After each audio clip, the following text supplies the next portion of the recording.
इखलाक का क्यों ना हो। सुन्नत ये है कि जो शेड्यूल आपको दिया गया है वो इफ़ाए अहद का हिस्सा है और मुझे वक्त पे चीज खत्म करनी चाहिए। इसलिए मैं कह रहा हूँ कि आम में से 2-4 मुझे खतीब टाइप दोस्त नजर आ रहे हैं और ये इसमें बाज़ औक़ात कमजोरी दिखाते हैं। 1:30 बजे जुमे की तकरीर खत्म होनी चाहिए, क्योंकि ऐन 1:29 पे 2 अंदाजे होते हैं तकरीर। एक तो ये कि हाजिरी तो अब हुई क्योंकि ज्यादा लोग उसी वक्त आते हैं, दूसरों में शक पड़ता है कि बाद में समझा नहीं सका उस वक्त असल वो गेंद लगाते हैं। और अहले हदीस मसाजिद में तो पता क्या अरबी खुतबे के दरमियान उनके ज़हन में आती है, रोके शुरू हो जाते हैं। क्योंकि मैं हनफी हूँ तो हमारे भाई क्या करते हैं, वो सलाम फेरने के बाद तकरीर पूरी ना कर पाए तो दुआ में जोर लगाते हैं। जैसे तुझे पता है आदमी हालात बहुत खराब है, बाइडेन भी बड़ा बदबख्त है, गाला खा रहे हैं, बदकार है, डूबे हुए जिल्लत में है। या अल्लाह बाइडेन के चूल्हे में कीड़े पड़े जोर से बोला।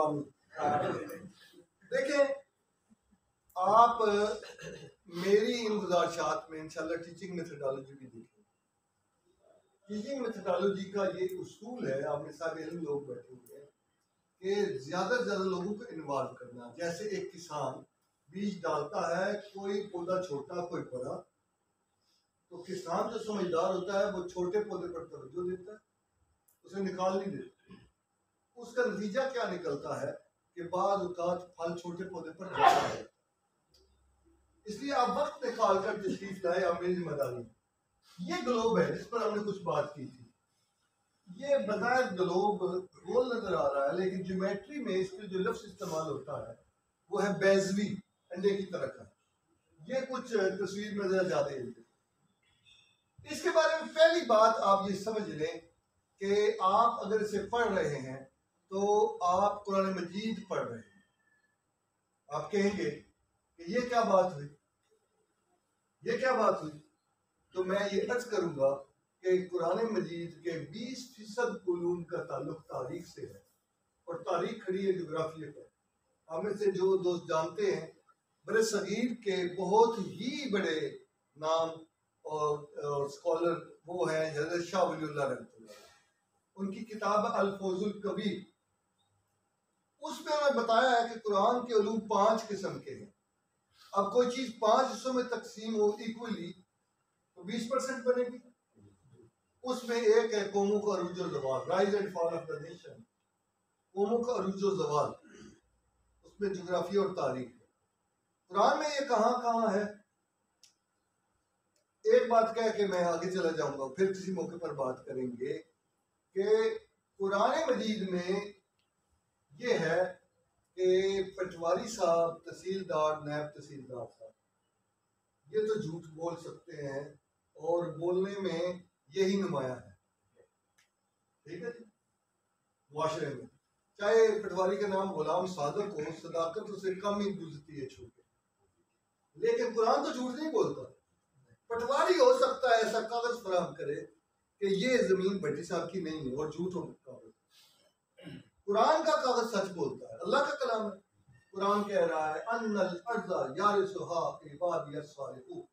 ये जोग्राफिया भी है, ये तारीख भी। कुरान कह रहा है अन्नल अर्ज़ा, ये जमीन, सारी जमीन, यारिसुहा विरासत है किनकी, इबादी अस्सालिहून, हमारे नेक बंदों की है। और सालिहियत का तस्वुर मोहम्मद करीम सल्लल्लाहु अलैहि वसल्लम से निकलता है ना। तो हम खताकार हैं लेकिन इतने नहीं है, हम इज्जत वाले लोग हैं हुजूर के नाम के सदके। हम नमाज अपनी पेश नहीं करेंगे, ना अपने अकीदे पर फख्र करेंगे, ना जमात इस्लामी की किसी पोजीशन और बयान पर फख्र करेंगे। लेकिन जब हुजूर ने कह दिया कि बंदा मोमन की इज्जत अल्लाह के नजदीक हरम से भी ज्यादा है, बात खड़ा करें, कौन शक करेगा, जो करेगा कुफर करेगा, हरम से भी ज्यादा है, ठीक है। तो सारे बंदे कौन हैं जो हुजूर के वफादार है, अल्लाह में उनमें ही शामिल। अब कुरान क्या कह रहा है, कुरान पटवारी, कुरान कह रहा है कि ये सारा ग्लोब आपका, अन्ना लड़का जानिशा, यही वजह है कि 10 दफा भी नए सिरे से पैदा हो जाए, हुजूर अलैहिस्सलाम से मोहब्बत में सहाबा से आगे कोई नहीं निकल सकता, जिनकी कुरान ने तारीफें की। ठीक है, लेकिन उन्हें पता था जमीन सारी हमारी है, लिहाजा यूं ही जिसको मौका मिला वो निकल खड़ा हुआ जमीन को फतह करने के लिए। और तारीख आप आते रहे, कोई ऐसा है जो कहेगा कि आप जैसी बातें कर लें इंशाअल्लाह आइंदा मैंने नहीं आना? बता देना, मैंने क्या करना है, मैं तो मुसाफिर आदमी हूँ, मैं उसकी ज्यादा मेहनतें करूंगा। लेकिन भाई आते रहे तो आपको पता चल जाएगा कि सहाबा कराम रिज़वानुल्लाह अलैहिम अजमईन निकल खड़े हुए और उन्होंने तलवारें चलाई हैं, लेकिन मैं बताऊंगा कैसे चलाई। पहले नंबर पर तलवारें नहीं चलाई, पहले नंबर पर अखलाक और सख्त वहाबी किस्म के दोस्त जज्बात पर कंट्रोल रखें। अखलाक दिखाने में पहले नंबर पर औलिया कराम। अब मैं वहाबियों की तसल्ली के लिए कह देता हूँ कि औलिया कराम से ये मुराद नहीं था कि वो जाके लकीर रानी सर्कस लगा लेते, उससे मुराद कश्फुल माजूब है, जिसका तर्जमा जमात इस्लामी के अमीर मियां तुफैल मोहम्मद साहब रहमतुल्लाह अलैह ने भी किया। पहले नंबर पर अखलाक था, दूसरे नंबर पर मुआशी कुव्वत थी, ये पूरे मौजूद। और जहां तलवार की जरूरत थी वहां अखलाक का दिखाना गुनाह है, समझिए। और जहां अखलाक हिकमत हो वहां तलवार के पत्थर उठाना भी गुनाह है। आप क्या एक पुराना चलता है, बड़े खूबसूरत है, ये बात आया है दुनिया पर, कौन मुकम्मल करेगा? हम फूल भी हैं तलवार भी है। इसलिए तारीख हमें ये एतमाद देती है कि अल्हम्दुलिल्लाह कुरान और सुन्नत की बुनियाद पर जो सारे जमीन के वारिस करार दिए गए हैं, उनका पहला मैसेज जो है वो लड़ाई नहीं है, उनका पहला मैसेज इज्जत है, रिश्तेदारी है।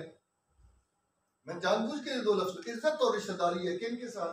ईसाइयों के साथ, काफिरों के साथ, यहूदियों के साथ। दो आयतें पेश कर देता हूं, ये पहला है। इसलिए जो इससे पहले तलवार और बंदूक लाएगा उसके आगे साजिद भट्ट साहब हो जो हनीफ रफीक साहब, तो हम उनसे अर्ज करेंगे कि जरा जज्बात पर कंट्रोल रखें। सारी काफिर दुनिया आपकी रिश्तेदार है। क्यों? मैं उधर पंजाब यूनिवर्सिटी में पढ़ा रहा था, तो जैसे मैं भी शरारतें करता हूँ, बच्चे भी शरारतें करते हैं। एक दिन एक लड़के ने कहा कि सर आपके नाम के साथ तो गोल्डन लिखा हुआ है, लेकिन वैसे आप पेशे के एतबार से क्या है?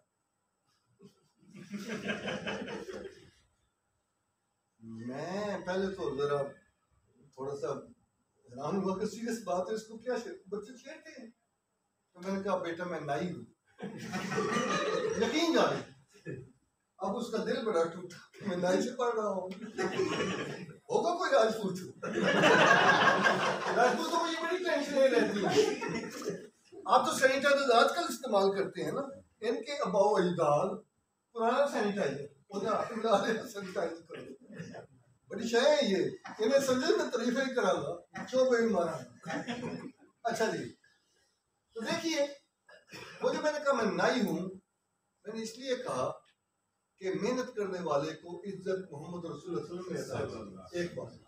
दूसरी, ये जमीन सारी आपकी है, इससे बात जोड़ रहा हूँ कि काफिरों को कुरान मजीद में पहले नंबर पर इज्जत दी गई है। सर वलक़द कररमना, हमने आदम की सारी नस्ल को इज्जत अता की। वलक़द कररमना बनी आदम, ये पहला पैगाम है। या अय्युहन नास इन्ना खलक़नाकुम मिन ज़करिन व उन्सा, ऐ इंसानों में से किसको आप बाहर निकालेंगे? ऐ इंसानों, हमने तुम्हें एक मर्द और एक औरत से पैदा किया है। या अम्मा एक हो अब्बा एक हो, रिश्तेदारी बनी कि नहीं बनी?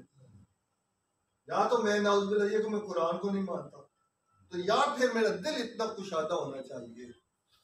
जो आदम की नस्ल से है, पहले नंबर पर मेरे दिल में उसके लिए खैर खाई, और ये खैर खाई पिछले 2-3 अशरों से अच्छे झंडे और अच्छे नारों के साथ काफी कम हो गई। उसमें सारे काम हमारे ठीक नहीं हुए, खैर खाई काम हो गए। पहला पैगाम खैर खाई है, जमीन सारी हमारी है, सहाबा इस जमीन में फैल गए, ये खिलाफत राशिदा है, ये सहाबा का अहद है, वहां नहीं बैठे रहे। और हुजूर के चेहरे को तकने से बड़ी सआदत और ख्वाहिश क्या हो सकती है। लेकिन मिशन के लिए घर भी छोड़ा, खानदान भी छोड़े और फैल गए, और तलवारें साथ रखते थे क्योंकि अल्लाह ने हुक्म दिया। अब आप भी एटम बम रखें, लेकिन हर वक्त हर बयान से नफरत की चिंगारियां निकल रही हैं, ये बिल हिकमत ठीक नहीं। कहीं कहीं जरूरत पड़ सकती है, उतनी जितनी मैं तो जहां से मैंने दीन सीखा है उनको मैं उम्मती कहता हूँ, उनकी तरफ दावत नहीं देता, दावत रसूल सल्लल्लाहु अलैहि वसल्लम की तरफ देता हूँ।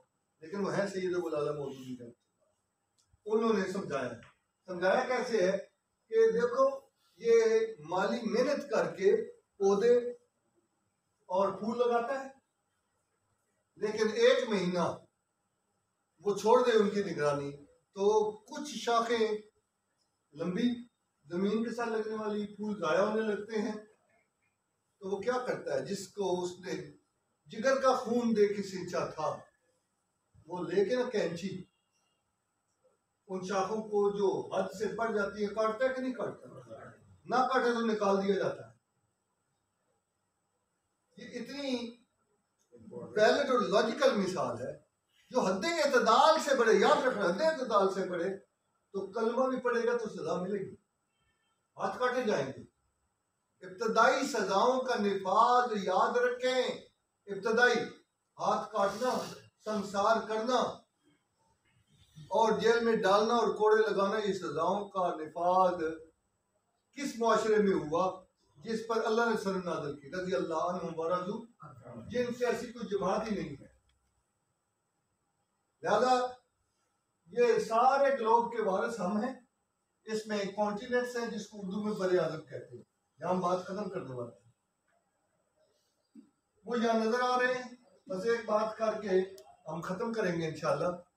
हुजूर अलैहिस्सलाम के ज़माने में और सहाबा के ज़माने में, उसके बाद 100 साल तक उमवी दौर में, उसके बाद 600 साल तक ऑलमोस्ट अब्बासी दौर में, हिस्ट्री की पोर्शन इंशाल्लाह करेंगे अगर आप आते रहे। और आप आज आपने हाथ नहीं खड़ा किया, आपने आना है ना इंशाल्लाह। ने तो इंशाल्लाह इतना मारा करने भी तो मैं 10 रुपए दे पहले नाश्ता करो हुक्म होए, दोबारा कहें आते रहेंगे इंशाल्लाह। बिल्कुल ही कुछ क्या हो। तो देखें, आज मैं सिर्फ आपको ये बताने लगा हूँ, आखिरी बात वो ये है कि इसमें 72% के करीब पानी है। वो आपको नजर नहीं आ रहा है, किसी भी लेक्चर में ब्लू नजर आएगा, और बाकी खुशकी है 77 78 इतने परसेंट। ये जो खुशकी है ये जुड़ी हुई नहीं है सारी। एक जैसे प्याला है बहुत बड़ा, उसके अंदर खुशकी के ये टुकड़े तैर रहे हैं। इन तैरने वाले बड़े टुकड़ों को कहते हैं कॉन्टिनेंट। उर्दू में क्या कहते हैं? हुजूर के अहद में, अहद खिलाफत राशिदा में, उमवी दौर में, अब्बासी दौर में सिर्फ 3 टुकड़ों का पता था। याद रखना, किसी इल्म किसी किताब के अंदर आपको 7 बरियाज़मों का जिक्र नहीं मिलेगा। उस वक्त की दुनिया, जब आज हम ये तारीख की बुनियाद पर कहते हैं कि पूरी दुनिया पर हमने क़यादत की है, तो हम 3 बरियाज़मों की बात कर रहे होते हैं। ताने के तौर पर इस्लाम के खिलाफ अंग्रेजी और जर्मन और फ्रांसीसी लिखने वाले कहते हैं कि वो दुनिया थी नहीं सारी, आपको तो पता ही नहीं था। तो हमें फौरन माइंड नहीं करना चाहिए, इसके जवाबात हैं तो बात करेंगे। लेकिन मालूम दुनिया हुजूर के ज़माने में, उमवी दौर में, अब्बासी दौर तक कितने बरियाज़म थी? 3 थी। और वो बस याद करके अगली दफा यहीं से बात शुरू कर लेंगे। वो ये थे 3 वाले, यूरोप, एशिया, अफ्रीका और दोहराए जरा, यूरोप। तो दुआ में याद रखें। एक बट साहब ये काम कर लें कि हो सकता है ये मेरी तो से भी ज्यादा अच्छे लोग हो, इनका एक व्हाट्सएप ग्रुप बना दो, तो उसमें मुझे ऐड कर दो। हाँ, ये आपका इखलास मेरा जज्बा है। रिसर्च तो वो होता है जो उसको खोल के पढ़ता हूँ। ठीक है, लेकिन मैं क्लासों के बनाता हूँ, कभी कभी पढ़ भी देता हूँ। सच्ची बात यह है कि बहुत बड़ी तादाद है जो मुझे काबिल इस्लाह समझकर हर हदीस, हर रवायत, हर पोस्ट मुझे भेजती रहती है। और मैं गुजारिश करता रहता हूँ, लेकिन जो ग्रुप होता है इस तरह का इल्मी, आई लाइक इट। मेरे ज्योग्राफी के 3-4 ग्रुप हैं, पिंडी, बहावलपुर, मुल्क से बाहर के मेंबर। तो ये तो पेकों का ग्रुप है, थोड़ी देर के मेकों का। ठीक है जी, बना दें आप, मलमल उसमें ऐड कर दें। तो उसमें अगर किसी ने मेरी पोस्ट या वॉइस मैसेज से फ़ायदा ना उठाया तो वो जन्नत में जा सकता है। जज़ाकल्लाह खैर। मेरे अपने भी जज्बात ऐसे हैं, बस एक कमी रह गई।